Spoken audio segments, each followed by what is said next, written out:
नमस्ते दोस्तों। अब की बार बहुत दिनों के बाद में मुलाकात हो रही है। चलिए कुछ बात करते हैं एग्स के बारे में। अंडे जो कि रोज़ खाओ, संडे हो या मंडे ऐसा कहते हैं, तो वो शायद कहीं ना कहीं सच ही कहते हैं, क्योंकि ये बहुत ही न्यूट्रिशियस होते हैं। लेकिन इनके बारे में हमें कुछ जानना बहुत ज़रूरी है कि किस तरह के अंडे अच्छे होते हैं। हमारे यहाँ जैसे कहते हैं कि देसी अंडे बहुत अच्छे होते हैं, वो ब्राउनिश होते हैं, और जो साधारण अंडे होते हैं उनमें प्रोटीन कम होती है। तो इसके जो मिसकंसेप्शंस हैं वो मैं दूर करना चाहती हूँ। आज थोड़ी सी मैंने इसके बारे में पढ़ाई करी है, तो मैं आपसे शेयर करना चाहती हूँ, जिससे आपको भी पता रहे कि हमें क्या खाना है और क्या नहीं। बेसिकली आम आदमी के लिए ही बनता है वीडियो, और जिससे कि आप स्वस्थ रह सकें और आपको ज़्यादा दवाइयाँ ना खानी पड़ें और डॉक्टर से थोड़ा दूर ही रहना पड़े। तो चलिए बात करते हैं। सबसे पहले तो है कि कई तरह के अंडे होते हैं। इसमें केज फ्री, मतलब ये मुर्गियों पे डिपेंड करते हैं कि वो किस तरह से उनको रखा जा रहा है। तो केज फ्री अंडे होते हैं। केज फ्री का मतलब ये होता है कि जिनको केज में नहीं रखा जाता है, बंद नहीं किया जाता है। दूसरे होते हैं फ्री रेंज। तीसरे होते हैं पैस्चर रेज्ड, पैस्चराइज्ड नहीं, पैस्चर रेज्ड। और फोर्थ होते हैं वेजिटेरियन। तो इसमें सबसे पहले हम केज फ्री की बात करते हैं। केज फ्री अंडे जो होते हैं वो ऐसी मुर्गी द्वारा दिए जाते हैं जिनको केज में नहीं रखा जाता है। थोड़ी देर के लिए उनको जो है वो बाहर रखा जाता है, और लेकिन किसी बिल्डिंग में ही रखा जाता है। मतलब ओपन टू एयर वो फील्ड पे नहीं घूमती हैं, वो किसी बिल्डिंग के अंदर क्रैम्ड रूम्स में रहती हैं। क्रैम्ड मतलब बहुत ज़्यादा भीड़ भाड़ वाले उसमें रहती हैं। ढेर सारी मुर्गी छोटी स्पेस में, ये कह लीजिए आप। और वो अपनी ही गंदगी में, अपने ही शिट में खड़ी रहती हैं, मतलब दिनों दिन खड़ी रहती हैं, वहीं पे सब कुछ करती हैं।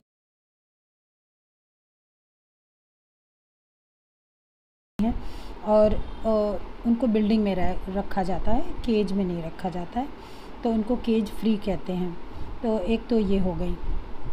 और इस प्रकार से इन लोगों को सनलाइट बिल्कुल नहीं मिलती है, धूप की रोशनी बिल्कुल नहीं मिलती है, जिससे आप अभी तक शायद जान गए होंगे कि विटामिन डी होता है सनलाइट में। तो जो एग्स रेज होते हैं इनके, ये अच्छे नहीं होते, उसमें उतना ज़्यादा विटामिन डी नहीं होता है। और दूसरे आ जाते हैं, हम कहेंगे फ्री रेंज। अच्छा, इसमें जो है वो बाहर तो निकलने को मिलता है, इनको फील्ड में निकलती हैं, लेकिन बहुत ज़्यादा देर को नहीं, थोड़ी देर के लिए इनको बाहर भेजा जाता है, और फिर उसके बाद फिर वापस से ये अपने दड़बे में कह लीजिए कि आ जाती हैं। और इस तरह से इनको भी सनलाइट की ज़्यादा एक्सपोजर नहीं होता है इनको, और इनके भी एग्स उतने न्यूट्रिशियस नहीं होते हैं। और किसी छोटी सी जगह में ही इनको रखा जाता है जिसमें ढेर सारी मुर्गी होती हैं, और वही वो फिल्थ और गंदगी में ही अपने रहती हैं। तो इस तरह के अंडे होते हैं। अच्छा, तीसरा हम बताएंगे आपको पैस्चर रेज्ड। इसमें पैस्चराइज्ड एक वर्ड होता है, और एक होता है पैस्चर रेज्ड। पैस्चराइज्ड तो मिल्क होता है, उसको मैंने अपने एक वीडियो में बताया कि किस तरह से बनाया जाता है, उसको पैस्चराइज़ किया जाता है मिल्क को। लेकिन ये है पैस्चर रेज्ड, ठीक है। तो इसमें ये होता है कि ये फ्री होती हैं और फील्ड में घूमती हैं, और कीड़े मकोड़े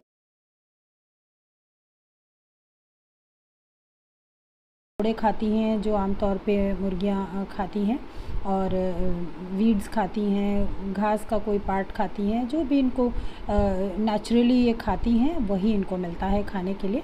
और चूँकि वो बाहर रहती हैं तो काफ़ी टाइम तक उनको सनलाइट भी मिलती है, जिससे विटामिन डी उनके एग्स में आता है। और आपको भी मालूम है, मैं बता चुकी हूँ कि 20 मिनट्स तक तो कम से कम इंसान को भी एक्सपोज होना चाहिए सनलाइट से, जिससे कि विटामिन डी फॉर्म हो हमारे शरीर में। तो इसी तरह से मुर्गियों का भी एक टाइम होता है, सभी के लिए होता है कि थोड़ा वक्त तो दें आप कोई चीज़ डेवलप होने के लिए। तो इस तरीके से उनको रेज़ किया जाता है, और उनके अंडे जो हैं वो बेस्ट होते हैं। अच्छा, इसके रिगार्डिंग मैं आपको बताऊंगी। आपको वो टेस्ट तो शायद पता ही होगा कि ख़राब अंडा है या अच्छा अंडा है। उसको पानी में ग्लास में आप डाल दीजिए, अगर वो फ्लोट करता है तो वो खाने के लायक नहीं है, और अगर वो पूरा ड्राउन हो जाता है तो वो अंडा अच्छा है और खाने के लायक है। अच्छा, एक वेजिटेरियन टाइप का भी अंडा होता है जो सबसे ख़राब होता है, स्पेशली ये फॉरेन कंट्रीज़ में, यूएस में, जहाँ पर वो जीएमओ फूड्स उनको खिलाते हैं। जीएमओ मतलब जेनेटिकली मॉडिफाइड जो फूड होता है वो खिलाते हैं, जिससे कि वो सारी चीज़ें जो ख़राब होती हैं वो उसके अंदर पहुँचती हैं और वो अंडे में भी जाती हैं ऑब्वियसली। तो ये जो है वो अच्छी नहीं होती, और इनको केज करके भी रखा जाता है जिससे प्रॉफिट ज़्यादा हो ऑब्वियसली। तो इस तरह से ये 4 तरह के हैं। इसमें पैस्चर रेस जो हैं वो बेस्ट होती हैं।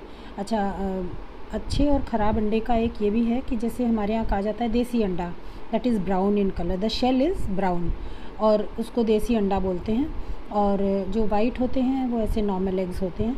लेकिन ये बहुत जगह आपने देखा होगा, यूट्यूब में भी देखा होगा, बहुत जगह सुना होगा कि अंडे में प्रोटीन बराबर से होती है। कोई भी अंडा हो, देसी हो, विदेशी हो, कुछ भी हो, वो बात ठीक है, लेकिन type of protein, type of York जो है बीच का होता है वो कैसा है, वो डिपेंड करता है किस तरह की जो हैन है, जो मुर्गी है, उसने अंडा दिया है। जैसे कि मैंने आपको बताया उनको क्या किस तरह से रखते हैं और कितना एक्सपोजर है उनका, उनको क्या खिलाया जाता है, उस पर डिपेंड करता है। तो जो हमारे यहाँ कहते हैं कि शायद मुझे लगता है कि ये सच होता है कि जो ब्राउन एग्स होते हैं जिनको हम देसी अंडा कहते हैं, वो शायद ज़्यादा सही होते हैं, क्योंकि कॉस्ट वाइज भी वो ज़्यादा होते हैं। चलिए वो छोड़िए, तो वो तो आपको ड्यूप भी किया जा सकता है कि भाई ये ब्राउन है तो इसलिए ये महंगे हैं तो हम आपसे ज़्यादा पैसे लेंगे, एक ये बात अलग हो जाती है। लेकिन कभी भी आप दोनों अंडे लेकर देखिए घर में, आपको अक्सर करके ऐसा मिलेगा कि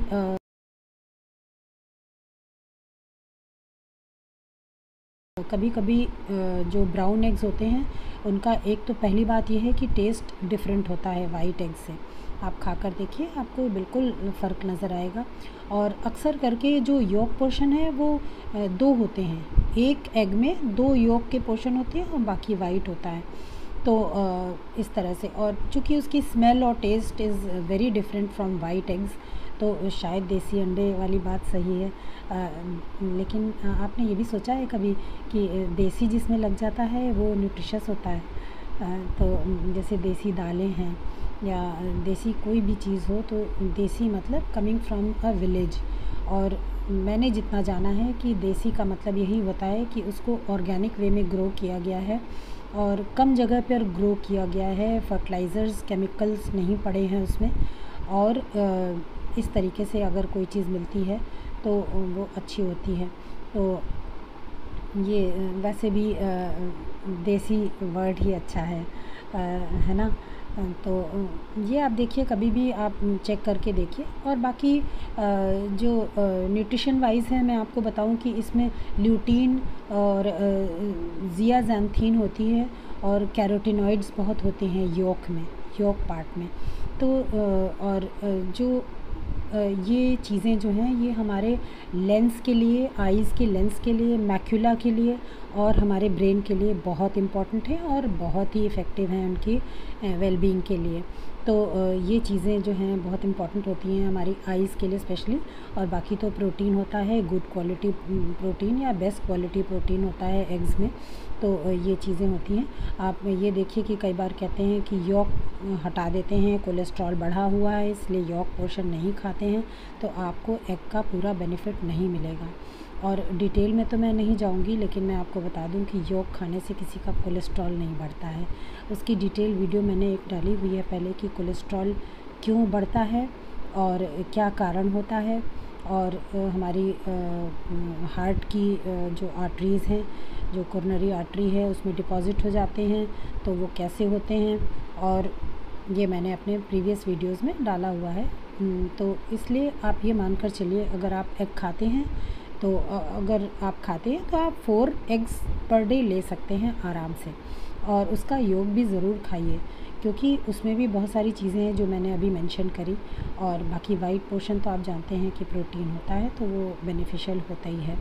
तो ये है। और कभी आप किसी एग को ब्रेक करके देखिए कि अगर वो अच्छा अंडा है तो हमेशा से वो कुछ ऑरेंजिश सा होगा उसका यॉक। और जो ऐसे अंडे होते हैं नॉर्मली रेज्ड हैन से निकलते हुए होते हैं, वो आपका कलर ही बता देगा आपको कि वो येलोविश होते हैं, लाइट येलो। तो ये देखा गया है कि जो डार्क येलो वाले यॉक होते हैं उसमें ये कैरोटीनॉइड्स और ज़ियाज़ैंथीन वगैरह ये सब ज़्यादा होते हैं। न्यूट्रिशस जो चीज़ें हैं ये एंटीऑक्सीडेंट्स होते हैं जो कि आपको बहुत बेनिफिट करते हैं। तो चलिए दोस्तों, सोचिएगा अगर आप एगिटेरियन हैं तो थोड़ा सा सोच समझ कर खाइए, थोड़ा सा एक्स्ट्रा स्पेंड करिए अच्छे खाने के लिए, क्योंकि बाद में वही जो पैसे आप दवाओं में और बीमारी में खर्च करते हैं वो आपके बच जाए। मेरा बस यही एक सोचना है। चलिए नमस्कार, फिर मिलते हैं।